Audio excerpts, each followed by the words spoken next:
Today is February the 20th, 2019. Welcome to the Personal Computer Show. I'm Hank Key and my colleague is Joe King. Do you know who has your personal data? Do you know how Facebook, Google, and Amazon are using your personal data? Is that product you bought from Amazon a counterfeit? You should find out. Our website is pcradioshow.org. We can be heard each Wednesday at 6 p.m. Eastern Time on prn.fm, streaming live on the internet, as well as on various podcast hosting sites. Podcasts of the program is available on prn.fm, on the internet, and pcradioshow.org. To listen to the live program on the telephone each Wednesday at 6 p.m. Eastern Time, the number is 641-793-7091. For those who are listening to the program on demand, you can leave us a message with your question or comment to hank at pcradioshow.org. You can also reach us on the Google number 862-800-6805. That's 862-800-6805, and start your message with The Personal Computer Show, followed by your message.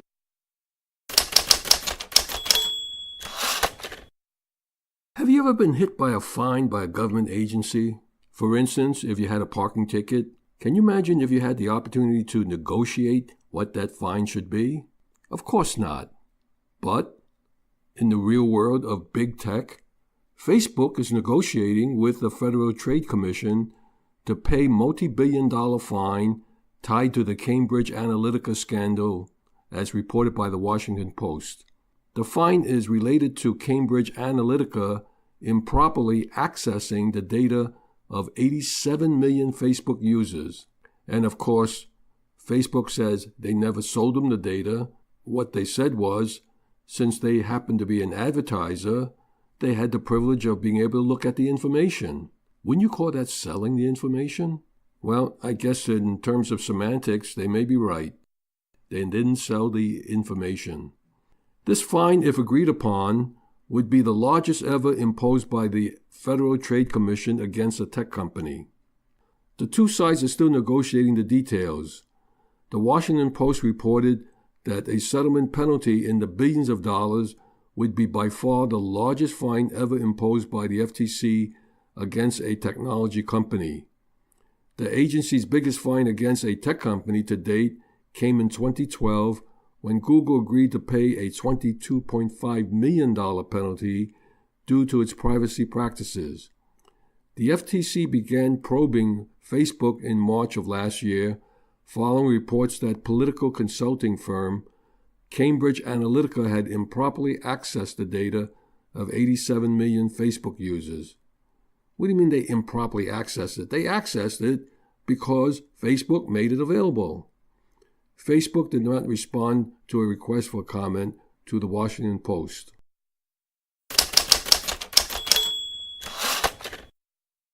Amazon cancels plans for New York City. Last week on St. Valentine's Day, Amazon pulled out of a plan to build an East Coast headquarters in New York City after facing fierce community opposition to what promised to be a massive corporate campus. Amazon issued the following statement. After much thought and deliberation, we decided not to move forward with our plans to build a headquarters for Amazon in Long Island City, Queens, while polls show that 70% of New Yorkers support our plans and investment. A number of state and local politicians have made it clear that they oppose our presence and will not work with us to build the type of relationship that are required to go forward with the project we and many others envision in Long Island City. New York Governor Andrew Cuomo blamed the reversal on a small group of politicians who put their own narrow political interest above their community. Cuomo and New York City Mayor Bill de Blasio have drawn fire from local officials and community activists for arranging the deal behind closed doors. The about face for Amazon comes just 3 months after it announced the locations for its new facilities and following a roughly year-long contest in which more than 200 cities around the United States pitched the company on why they should be home to the headquarters. Amazon announced the results in November, saying it would split the site between New York and Northern Virginia, bringing about 25,000 high-paying jobs to each location in exchange for generous tax incentives.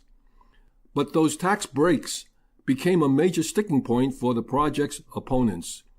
By some estimates, the headquarters could have cost New York City and the state over $3 billion, roughly equal to the amount the company said it planned to invest. A Quinnipiac University poll in December found that New York City residents supported having an Amazon headquarters by a margin of 57% to 26%. But opinions were mixed over the hefty tax breaks, with 46% in favor and 44% against. The reaction to the cancellation has been mixed. New York political officials who backed Amazon's headquarters decried the news, saying it would cost the city jobs and revenue. Some financial experts also said Amazon's move is a blow to New York's tech sector. While noting that the city is doing just fine, Amazon's decision to withdraw its New York City headquarters is a setback for the city that illustrates politics and anti-business sentiment can derail economic development despite competitive strengths. Moody's Investor Service said in a statement, high-tech employment will grow more slowly without Amazon's expected 25,000 new jobs, but the city's economic fundamentals remain positioned to grow strongly in the future. Amazon's capitulation shows the strength of labor advocates in one of the last cities in the United States where unions are well represented. While some workers, especially the construction trades, supported the project, many others criticized what they said was a long history of mistreating workers and squashing their efforts to organize. Amazon said it does not plan to reopen the search, but rather will continue to hire at its existing facilities and in Virginia, where its new development has been welcome. The following is an editorial comment on my part, not necessarily shared by my colleagues or anyone else affiliated with the station. Let me ask the question, where was the love lost on St. Valentine's Day? The announcement by Amazon on the selection of headquarters in New York was 3 months ago. Why might Amazon have been attracted to New York in the first place? Big tech companies like Google, Facebook, and Twitter are attracted to cities like New York, Los Angeles, Seattle, and Washington because these cities had already made transformative public investment in assets like culture, parks, universities, and transit. Google and Facebook already have headquarters here in New York and has established, not incidentally, without any state subsidies. Google intends to double its workforce in the city to nearly 20,000. Twitter's second largest office is in Manhattan. Last fall, the campus of Cornell Tech, modeled after Stanford University as an innovation incubator, opened on Roosevelt Island. Here in New York, tech is one sector in a megalopolis sharing the limelight with finance, media, fashion, and advertising and art. American cities and states now spend some $90 billion a year in cash and tax incentives to attract companies money that could go for infrastructure, schools, and police. New York City's abundance of resources, talent, and ideas derive from its exceptional diversity and social infrastructure and urban virtues. Amazon could profit from its enhancement of New York as much as New York could profit from Amazon's presence. What does it mean? For starters, it means that the city and state could have even more reason to funnel money into subways, buses, and a new tunnel under the Hudson River, and to come up with funding for the Stored BQ&E streetcar project linking Brooklyn and Queens, all of which would have served Amazon. The question for city residents is what these companies give back. A sticking point was the $3 billion in subsidies. Was the $3 billion up front to create the support infrastructure needed in Astoria, Queens? Or was it for tax breaks at defined points of milestones? Neither the governor nor Amazon gave any projections over any period of time how much Amazon may contribute to the economy in tax revenue. What are the infrastructure costs to be added, such as transportation, schools, parking, and housing needed in Astoria to support the staffing? Neither the governor nor Amazon have publicly addressed these issues as it affects the community of Astoria. For years, big tech has promoted sprawl and traffic jams and transform communities into phenomenally expensive places to live. Amazon promised tens of thousands of new jobs in New York, with all sorts of ripple effects beyond employing coders, sales executives, barristers, nannies, and yoga instructors, and other jobs. And in one fell swoop, it bids to make good on 20 years of whole post-Manhattan cool out-of-borough narrative. The collapse of the deal may have been the inevitable result of the notoriously anti-union stance of Amazon.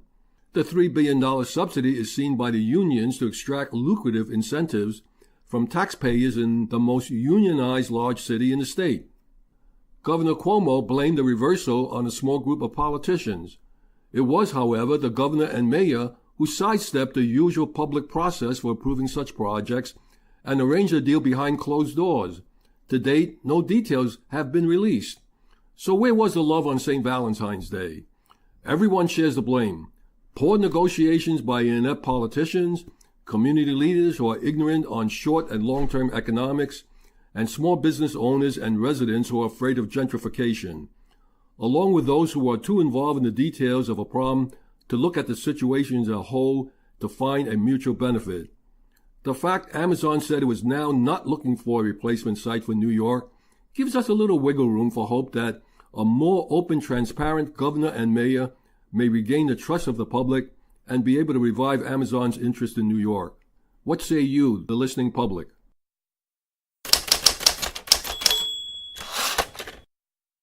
NASA rover finally bites the dust on Mars after 15 years.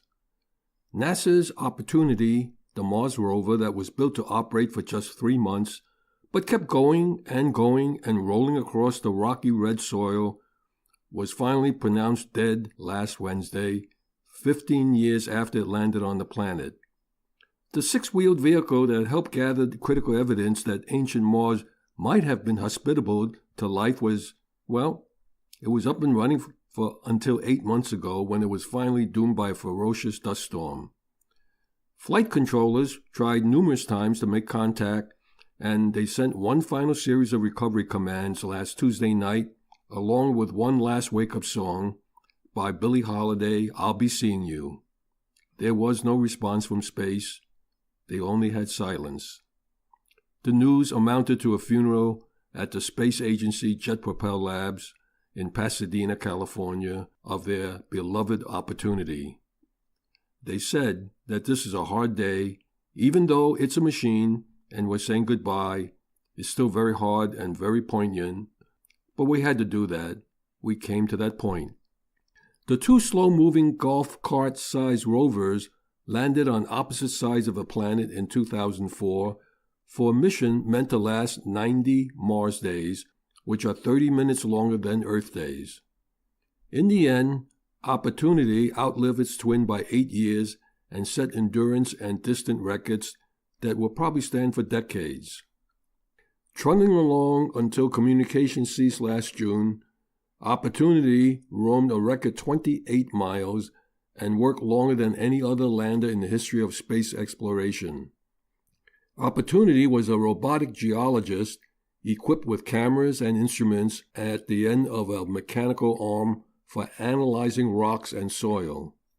Its greatest achievement was discovering, along with Spirit, evidence that ancient Mars had water flowing on its surface and might have been capable of sustaining life. These rover missions were meant to help answer the question, does life form wherever conditions are just right, or are we really just really lucky? The twin vehicles also pioneer a way of exploring the surface of other planets. The rover gave us the ability to actually row right up to the rocks that we want to see, row up to them, be able to look at them close with a microscopic imager, bang on them with a little bit, shake them up a little, and scratch them a little bit, and to take measurements. Understand what the chemistry is of these rocks and then say, oh, that was interesting, now I want to go over there. Opportunity was exploring Perseverance Valley when the fiercest dust storm in decades hit and contact was lost. The storm was so intense that it darkened the sky for months, preventing sunlight from reaching the rover's solar panels.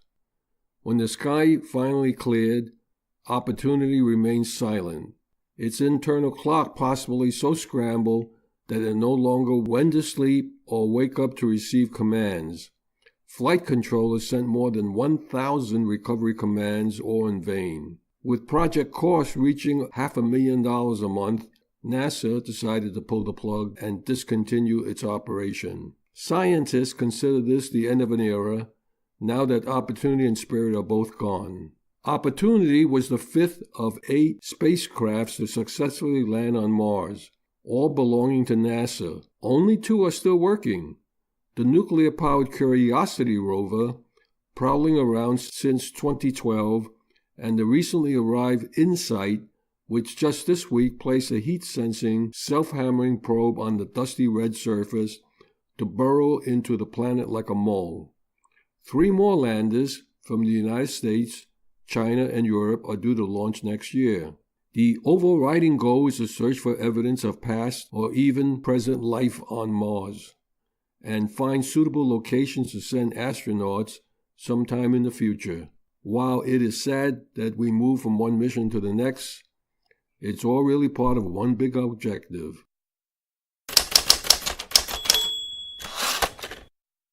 Spectrum is offering 30 megabits per second internet service for just $14.99 if you qualify. Part of the deal for Charter Communications to buy Time Warner Cable was that they would offer low-income internet plans. This was one of the reasons the FCC agreed to approve of the merger. So, if you are on a supplemental security income or community eligibility provision or the National School Lunch Program, you can get 30 megabits per second internet for just $14.99 a month.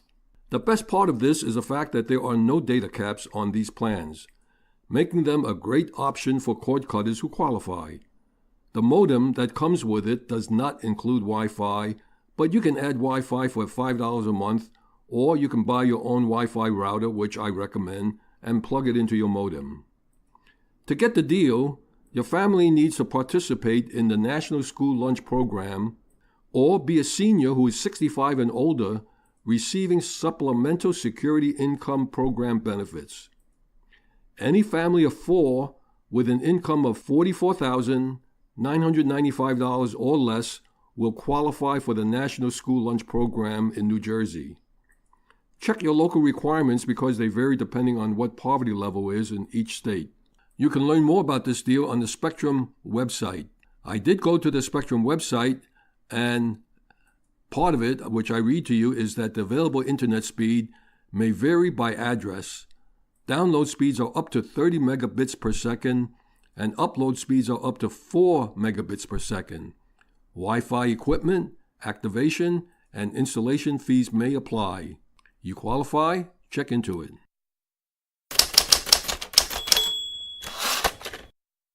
Since I'm talking about the internet, there's another news item that is of interest to the consumer. Your cable company may soon be forced to be more transparent about the bill they send you. 2 Democratic lawmakers introduced a bill this month that would require phone, cable, and internet providers to include all charges in advertised prices. Customers are really bewildered by too good to be true cable and internet deals could soon get a break. Legislation introduced this month by U.S. Representative Anna Eshoo, a Democrat from California, and Senator Ed Markey, a Democrat from Massachusetts, would require phone, cable, and internet providers to include all charges in advertised prices.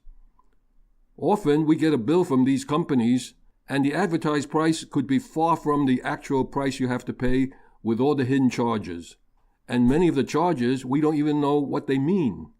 The Truth in Billing Remedies and User Empowerment over Fees Act of 2019, or the True Fees Act of 2019, would allow consumers to terminate contracts early without paying a penalty if a provider increased a fee or charged a price that isn't clearly illustrated in the original listing. Often we get added charges after we come to agreement on charges, and then there are new charges. Under the proposed legislation, companies would have to alert a consumer of any increase no later than 21 days before it goes into effect, giving the consumer ample time to cancel the service and or switch to another cable provider. Public Knowledge, an open internet and public interest nonprofit in Washington, D.C., endorsed the bill, arguing that such advertisements are deceptive and prevent consumers from accurately comparing costs of different products. The legislation would require phone, cable, and internet providers to include all charges in advertised prices. Often, we don't comment on bills that comes before Congress until they are enacted, but this one is of consumer interest and benefit, and I wholly endorse that this bill can become legislation and that anyone who agrees with it should write to their congressman or women and tell them you support it. Often, a customer will get a bill that is $50 or more higher than expected due to hidden charges. These fees can include taxes and equipment rental fees, which are charged when an internet company requires a customer to use a router or other device for its services. An organization, Public Knowledge, said all these extra fees add up and said they're misleading. Companies are discovering new excuses all the time to break out costs of doing business into new secret fees so they can advertise fictional prices. The Internet and Television Association, a trade group for U.S. broadband and pay television industry, said cable service providers are transparent about pricing and deliver itemized bills to customers through monthly statements and their websites. Cable companies are often open to negotiation on prices rather than see a customer move to a rival service.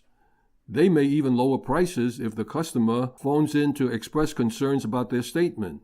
Often, consumers are deterred by long hold times and poor customer service, so the true bill would require companies to give consumers the option to make changes online.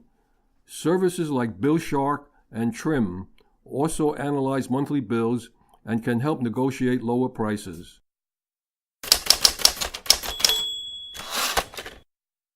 From the mailbag, listener XR sent us the following. He wrote, I have a unique problem and am trying to find a solution. My identity has been compromised. In the past 4 years, my FiOS was hacked. The phone, internet, and TV, the passwords to my email accounts have been hacked. It was quite a feat how that was accomplished, since I use complex passwords and don't give my passwords to anyone. I've had 2 laptops computers stolen. I believe that my landlord has made it possible for my neighbors to pretend that one of them is my roommate and have given him access to my apartment. Food, clothing, textiles, banking information, birth certificates, and other important personal documents have been stolen from my apartment. My mobile phone has been hacked, wherein text messages were deleted and then access passwords were changed. Now that you have the gravity of my situation, here are my questions. If you can help me, I would greatly appreciate your help. Is there a way to turn off someone's remote access to my technology? I have ZTE Maven, which I disconnected from AT&T, which would turn on by itself. The only way for me to stop it was to remove the battery. My Lenovo T520 would update or perform functions like turning on Skype when I left it in sleep mode. It would also turn itself off after a period of time in sleep mode. Is there a way to remove key logging software which doesn't seem to come up in a Malwarebytes scan? I believe that there has to be a key logger that captures my passwords on both my mobile phones and my computer. That's the only thing of which I can think could be happening because I still seem to get hacked even after I change to a new complex password. Is there a way to block my computer from receiving unauthorized Wi-Fi signals? I believe that my computer is being accessed when I am not using it, even though it is hidden in my locked apartment. Please help me if you can. You have a multitude of problems. The fact laptops were stolen from the physical premise means your living quarters are not secured. Instead of surmising the landlord may have given entry to someone who posed as a relative, ask the landlord if this is the case. Change the locks. If the landlord must have the key, install a security camera. The Nest Cam indoor camera is a popular unit to use. It can commute remotely and send alerts to your smartphone. Hiding your computer is not the same as locking it up. If physical possessions continue to be stolen, I would find somewhere else to live. Change all your passwords and keep any copy of the passwords in a sealed envelope. If anyone has access to it, the seal would be broken. Mark the envelope with something that is of non-significant description. In the enterprise or business environment, passwords are changed every 30, 60, or 90 days.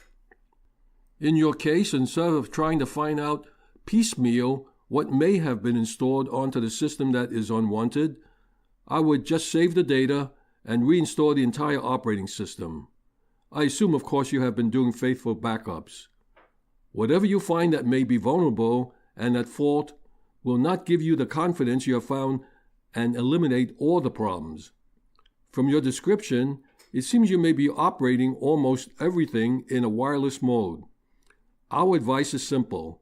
If at all possible, do not do any online transactions such as banking, paying bills, internet purchases, which confidential data is needed. A major vulnerability in the use of wireless communications is you don't know who may be on your operating network. I had a technical segment on the January 30th broadcast, which I covered the program Wireless Network Watcher. Wireless Network Watcher is a small utility that scans your wireless network and displays a list of all computers and devices that are currently connected to your network.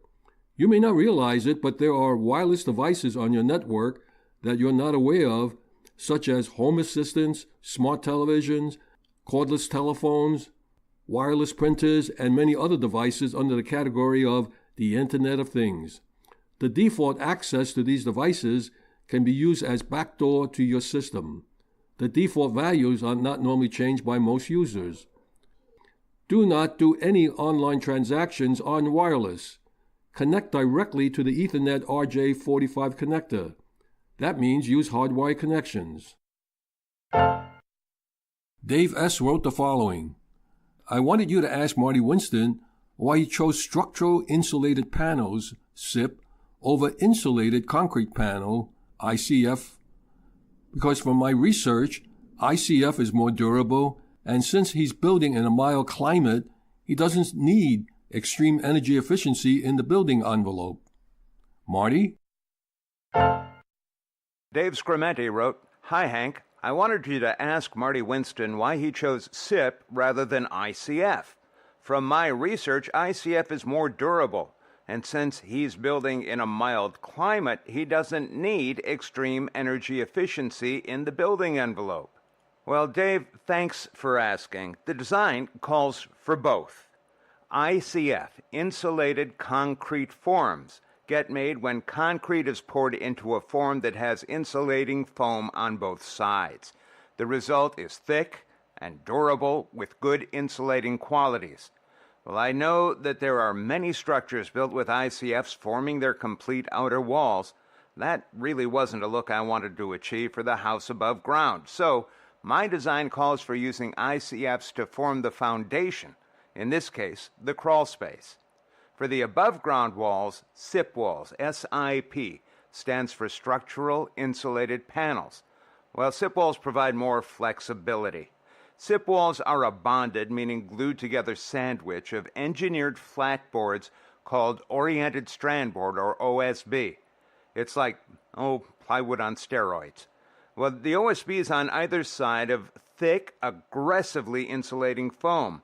There are no thermal pathways. Those are called bridges. No thermal bridges between the outer board and the inner board, and it's much easier, meaning faster, meaning less expensive, to cut it for placing windows and doors. Thanks for asking.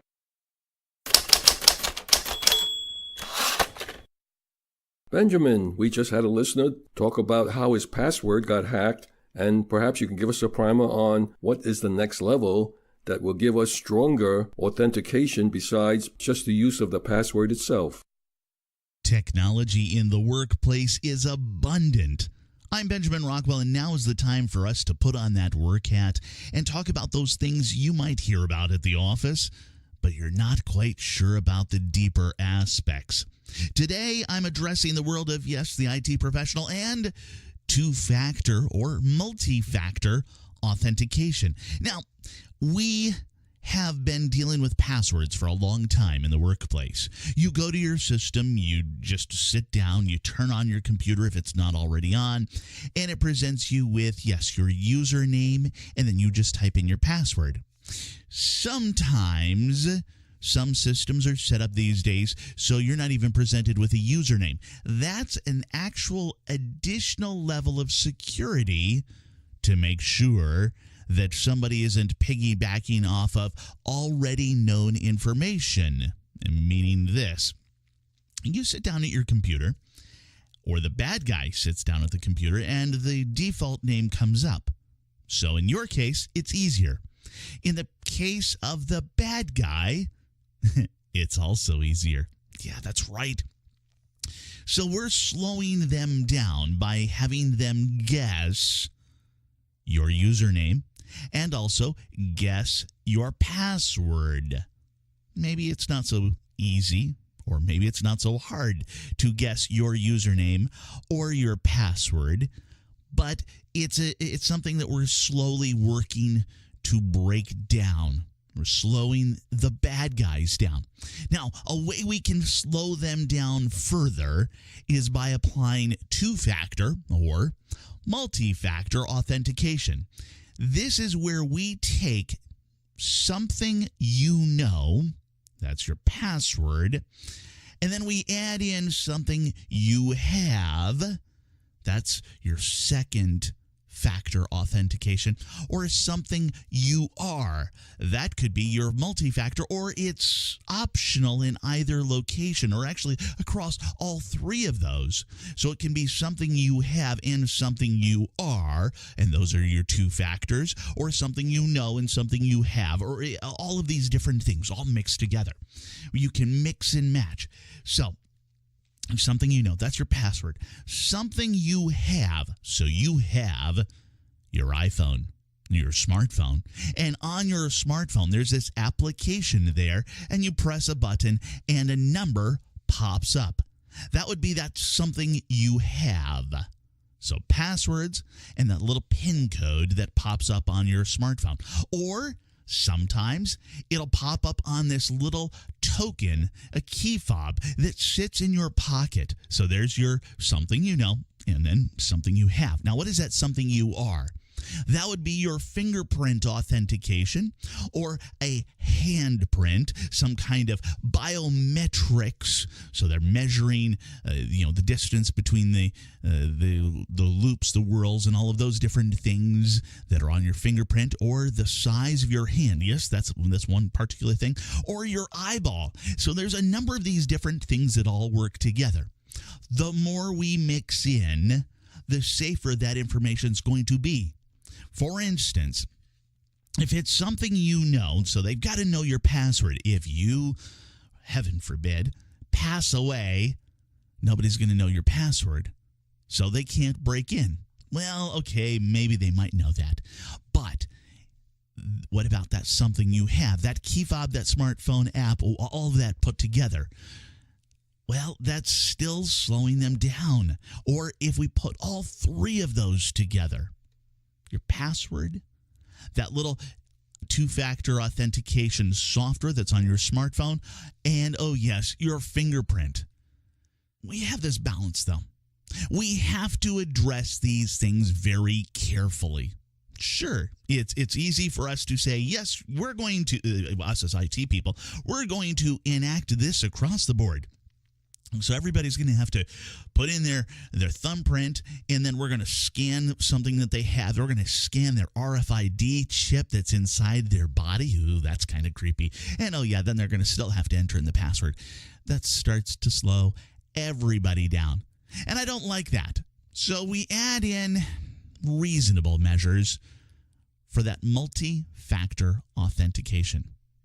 This is Benjamin Rockwell. Back to you, Hank. Thank you, Benjamin.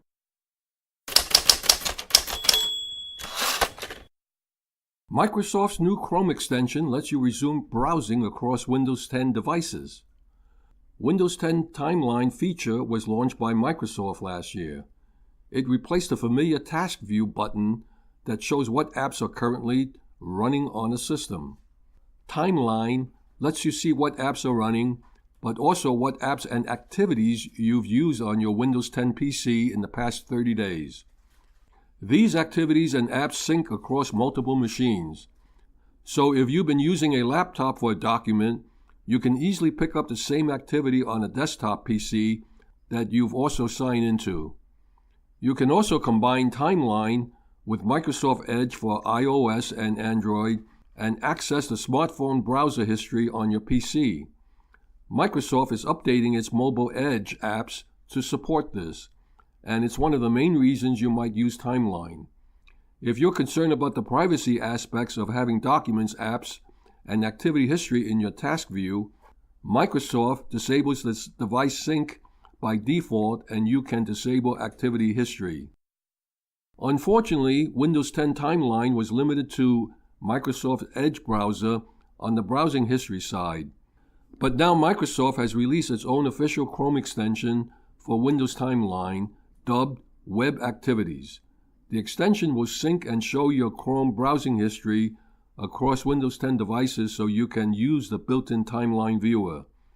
The only caveat is that in order to resume tasks across devices, Windows 10 has to track your PC activities, which for many users isn't a big deal, but for others it can be a privacy or security concern. If Timeline isn't for you, or you simply don't want Windows 10 collecting your activities, it's possible to disable the feature with just a few clicks using the Setting app. That does mean when Timeline is on, a copy of your browsing history will be sent to Microsoft servers, opening up potential privacy concerns. Google does have its own way to sync browsing history between Chrome sessions, including the ability to view tabs on other devices. Microsoft's Chrome extension simplifies this by building it directly into the Task View feature of Windows 10 that's accessible from the taskbar or by using a WinKey plus tab. Microsoft has not yet launched a Firefox version of this particular Timeline extension. Although unofficial, Chrome and Firefox Timeline extensions have been available for more than 6 months now. You can download Microsoft's new Chrome Timeline extension from the Chrome Web Store.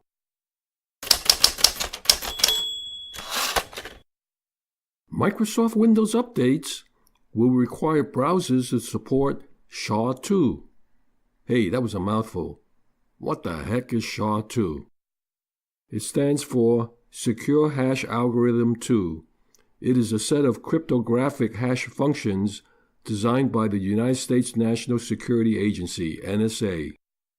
The following browsers have SHA-2 as part of their support, and you would need it for the future Windows updates: Chrome 26 and up, Firefox version 1.5 and up, Internet Explorer version 6 and up, with XP where you must have SP3 already installed, Konqueror version 3.5.6 and up, Mozilla version 1.4 and up, Netscape version 7.1 and up, and Windows 7 users, you'll need SHA-2 support or you'll have no Windows updates after July 2019.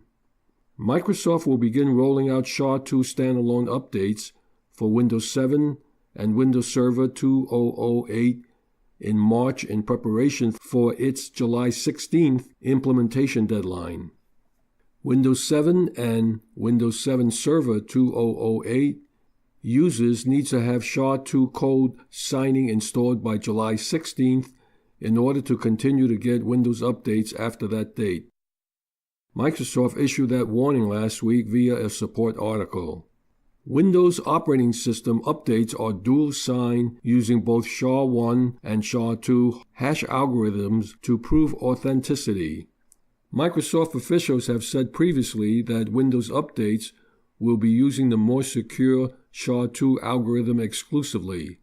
Customers running Windows 7 SP1, Windows Server 2008, Release 2 SP1, and Windows Server 2008 SP2 must have SHA-2 code signing support installed by July 2019. On March the 12th, Microsoft is planning a standalone update with SHA-2 code sign support for Windows 7 SP1 and Windows Server 2008 R2 SP1. Microsoft will make available a standalone update with SHA-2 code sign support for Windows Server 2008 SP2 on April the 9th, 2019.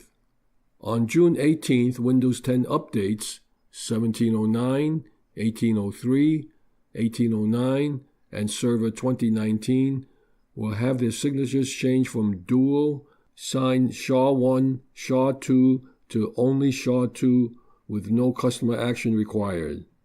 SHA, which is SHA, has been used in SSL certificates, encrypted communications, and code revision control systems. SHA-2 uses SHA-1 algorithm, but it uses different input and output sizes for superior security. Microsoft began blocking sites signed with SHA-1 certificates in its Edge and IE browsers back in 2017.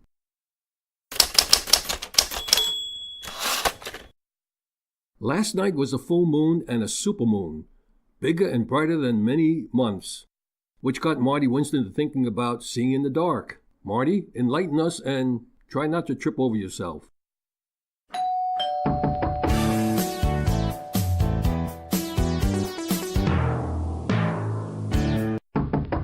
Okay, let's talk about things that go bump in the night. And I'm less concerned with ghoulies and ghosties and long-leggedy beasties than I am with my head and my ankles and my shins taking those bumps because there's some barrier I misjudged in the dark. I have blue eyes, so they're more sensitive to glare than the norm. Once they're dark acclimated, any half moon or brighter is pretty good for me seeing my way around. It's not all that good for details, but it's pretty good for, bigger items like posts and rails and the hose that got left out. It wouldn't take much to add an outdoor light with a motion sensor and a photo sensor. You've seen them. It turns on only when it sees motion and only when it's dark out. That's off the shelf from a lot of stores, and it's fine as long as there's power, as long as the bulb still works, as long as the glare doesn't upset the neighbors or wake my wife.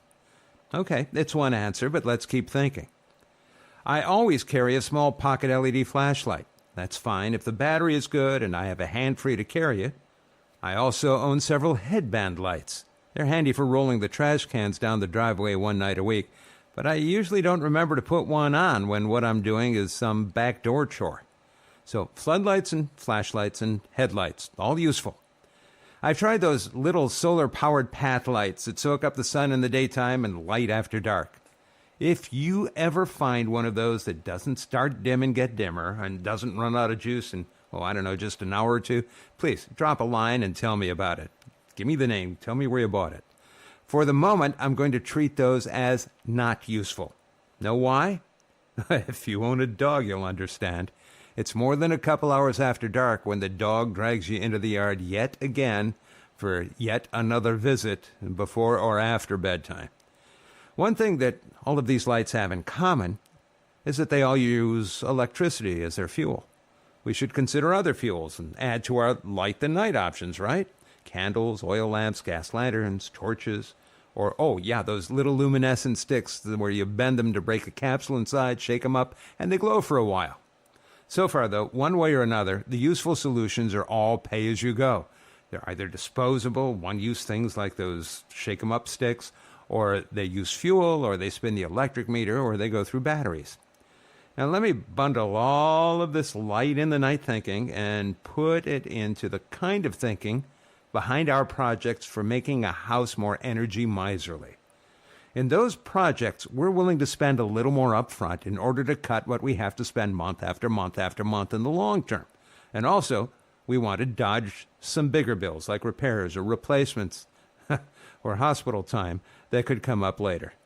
And it all has to mean saving enough in 2 to 3 years or less that we more than cover the cost of doing the project. So, if we don't want our bones to go bump in the night and don't want to pay for lights or electricity or oil or gas or batteries, what's left? Lightning bugs? Well, almost. I have a 6-syllable word to share and explain that holds the key to an interesting solution. The word is photoluminescent.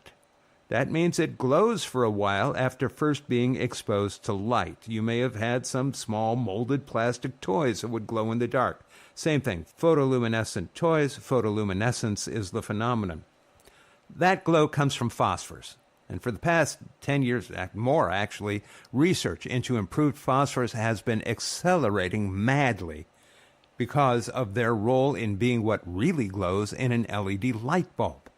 The actual LED emitter in the bulb is blue, not quite ultraviolet. The blue emitter energizes the phosphor, and the phosphor emits the white light we see. Last month, I got my hand on a new photoluminescent paint called Cereus. That's spelled Cereus. It's from Bamboo Global, and that's spelled Bambu.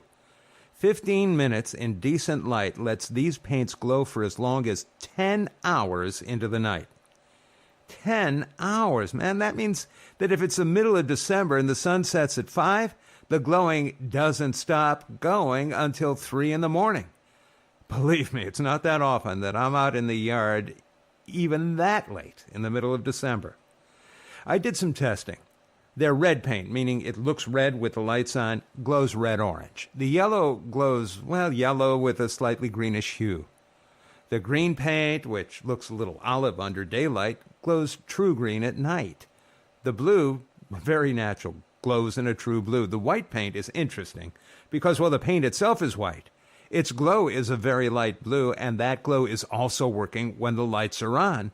So the perception is that it's a little off-white with a slight blue-green hue.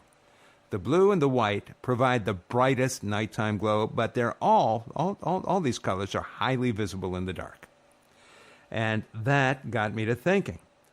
I can trim the deck rails and the edges of steps and any posts or gates in a color that suits them.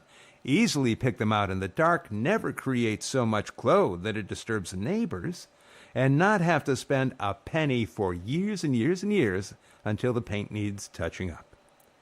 There are also, you should know, some photoluminescent tape products. I haven't tested those yet. You can search Amazon, for example, and find some photoluminescent tapes that are inexpensive enough to just play with.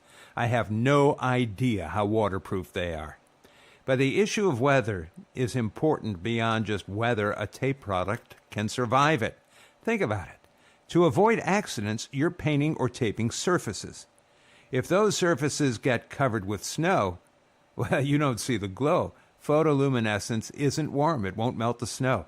So you might want to concentrate on vertical surfaces that are less likely to hold the snow. Oh, also the same for the undersides of rails. Also, in a different interpretation of things that go bump in the night, but this time using no power and not using photoluminescence. If you have a curbside mailbox, I'm a big believer in putting reflectors on its post to help make the mailbox less invisible to inattentive drivers. Backyard dog walking isn't the only activity that people tend to pursue after dark, and next time I'll be talking about revelry. After all, it's the show just before Mardi Gras. And even without the parades and parties and beads, we all like to enjoy some occasional revelry in our homes. So I'll share some ideas about how your home can help with that. Thank you, Marty.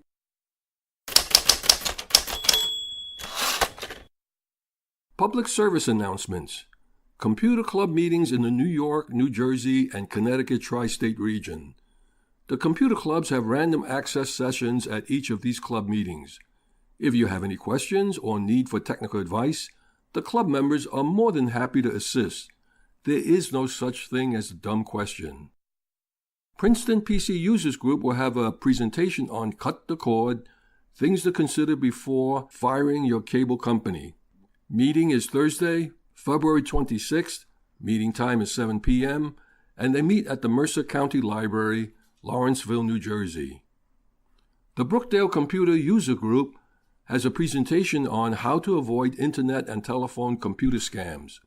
Thursday, February the 28th, meeting time is 6:45 p.m. in the Middletown Library Lodge Meeting Room at 55 New Monmouth Road, Middletown, New Jersey. The Amateur Computer Group of New Jersey has their general meeting on Friday, March the 1st. Meeting time is 8 p.m., and they meet at the Scotch Plains Rescue Squad, located at 1916 Bartow Avenue, Scotch Plains, New Jersey. Danbury Area Computer Society has their meeting on Tuesday, March the 5th. Meeting time is 7 p.m., and they have a new meeting place now, Danbury Hackerspace at 158 Main Street in Danbury, Connecticut. The Westchester PC Users Group has a meeting on Thursday, March the 7th. Meeting time is 7 p.m., and they meet at the Keller Williams Realty, 120 Bloomingdale Road in White Plains, New York. The Long Island Macintosh Users Group meets Friday, March the 8th. Meeting time is 7 p.m., and they meet at the Harry J. Scher Hall at the New York Institute of Technology, Old Westbury campus out in Old Westbury, New York. The Kings Bite Computer Club has their meeting on Tuesday, March the 12th. Meeting time is 7 p.m., and they meet at the Park Plaza Restaurant located at 220 Cadman Plaza West in Brooklyn, New York. All these club meetings are free and open to the public. If you have a computer club meeting you want me to announce on the air, send me a note. My address is hank@pcradioshow.org.